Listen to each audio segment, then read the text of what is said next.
नमस्कार दोस्तों, आज मैं आपके लिए लाई हूँ ललिता ट्विस्टेड स्टोरीज।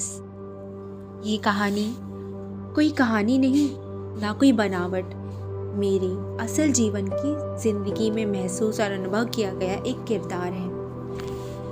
ललिता मेरी सबसे प्यारी सखी, मेरी मित्र या परम मित्र भी आप उसे मेरी कह सकते हैं। ये उसके जीवन का सच है।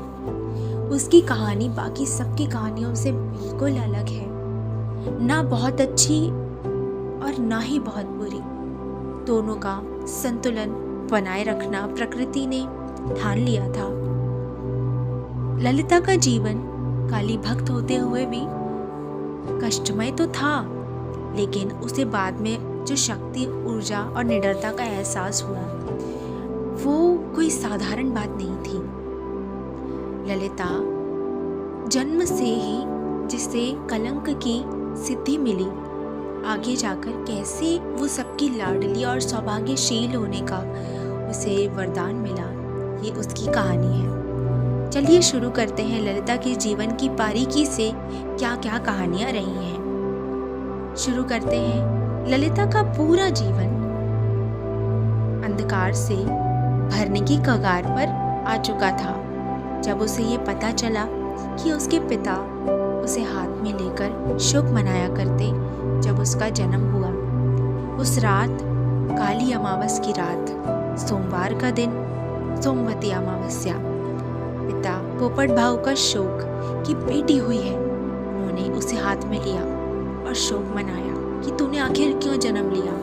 कलंकिनी ललिता उस परिवार की पहले सबसे शक्तिशाली और निडर लड़की बनी, जिसका एहसास उसे पिता के घर से दूर होकर पता चला। ललिता के गांव में लड़कियों को सिर्फ शादी, बच्चा पैदा करने की मशीन और घर में काम करने वाली बाई से ज्यादा कुछ नहीं समझा जाता था, और उसकी माँ की भी वहाँ यही हैसियत रहा करती।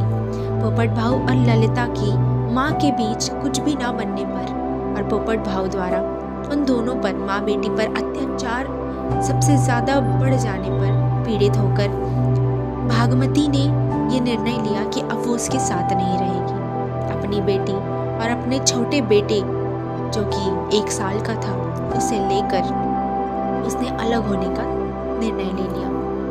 वो अपनी माँ के घर आ गई, जहाँ उनकी माँ अपने बेटे यानी कि ललिता के मामा के साथ रहती थी।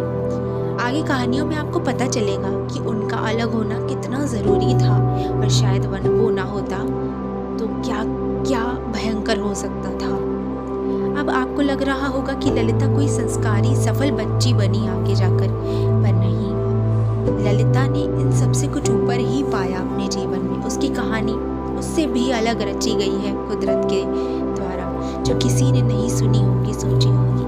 असली पड़ाव और परीक्षाएं तब हुई जब वो अपने पिता पोपट भाई के घर से नाना नानी के घर सरौन आ गई। इससे आगे की कहानी हम अगले पार्ट में सुनेंगे।